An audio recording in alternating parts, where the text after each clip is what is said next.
Allah gambarkan mereka yang ada telinga boleh mendengar tak mahu menerima dakwah Nabi. Kata Allah, mereka tuli walaupun mereka mendengar. Mereka buta walaupun mereka melihat. Mereka mati walaupun bergerak di atas muka bumi.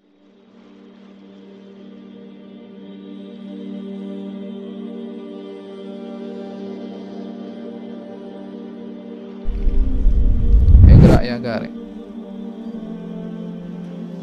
كتاب رياض الصالحين من كلام رسول الله صلى الله عليه وسلم سيد العارفين للإمام العلامة المجتهد محي الدين أبي زكريا يحيى بن شرف النووي رحمه تعالى ونفعنا به وبعلومه وبعلومكم في الدارين رضي الله عنكم.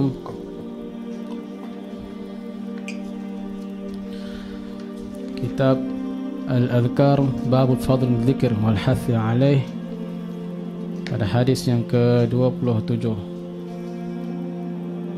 وعن أبي موسى الأشعري رضي الله عنه عن النبي صلى الله عليه وسلم قال مثل الذي يذكر ربه والذي لا يذكره مثل الحي والميت رواه البخاري ورواه المسلم فقال مثل البيت الذي يذكر الله فيه والبيت الذي لا يذكر الله فيه مثل الحي والميت.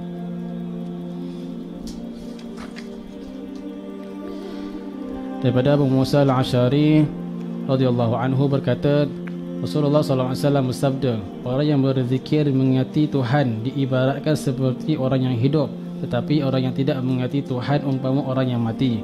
Dalam riwayat Muslim, Nabi Muhammad bersabda, rumah yang di dalamnya ada orang yang mengingati Allah ibarat benda yang hidup, tetapi rumah yang di dalamnya tiada orang yang mengingati Allah sama seperti benda yang mati.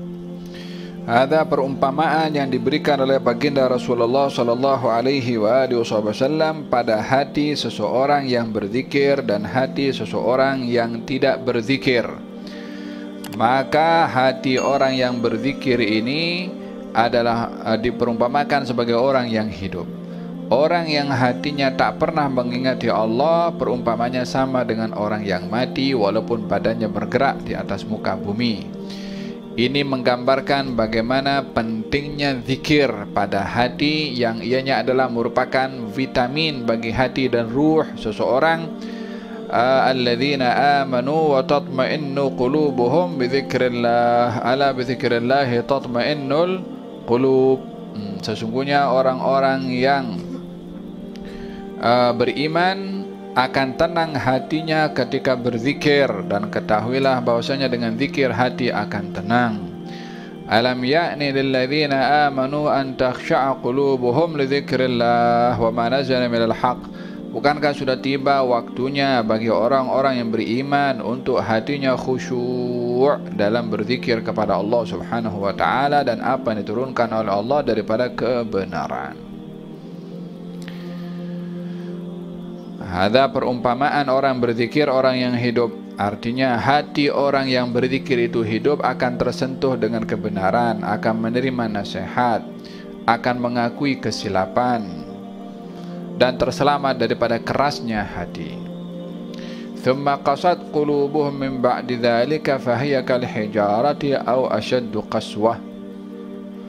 Kemudian mereka akan keras hatinya seperti mana kerasnya batu, bahkan lebih keras daripada batu. Sehingga walaupun disampaikan peringatan mereka tak mahu sedar, ketika diberikan ditegur mereka tak mau menerima. Tanda kerasnya hati.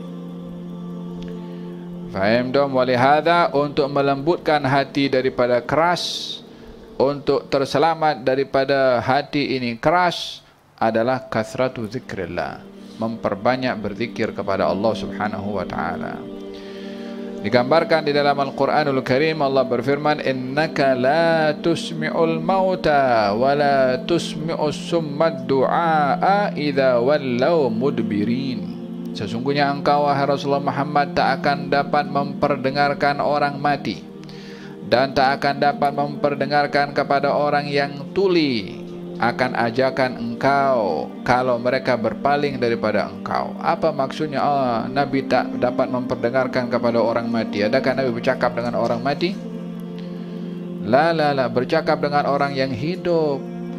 tapi hatinya mati untuk mendengar. Bercakap dengan orang yang ada telinga dan tajam pendengarannya, tapi tak mahu menerima pendengaran. Allah gambarkan mereka yang ada telinga boleh mendengar, tak mahu menerima dakwah Nabi. Kata Allah, mereka tuli walaupun mereka mendengar. Mereka buta walaupun mereka melihat. Mereka mati walaupun bergerak di atas muka bumi. Innaka la tusmi'ul mauta. Kau tak akan mendengarkan orang mati. Mereka hidup tapi dinamakan mati oleh Allah. Wala tusmi'u summad du'a. Kau tak akan dapat memperdengarkan kepada orang yang tuli akan ajakan engkau, walaupun mereka punya pendengaran dan boleh mendengar. Karena apa? Enggan untuk menerima pendengaran, berpaling daripada kebenaran. La ilaha illallah. Moga-moga Allah subhanahu wa ta'ala hidupkan kita punya hati dengan zikrullah, sehingga hati ini dapat mendengar kebenaran, diberi petunjuk oleh Allah dan mengikut kebenaran. Amin Allahumma. Gerak.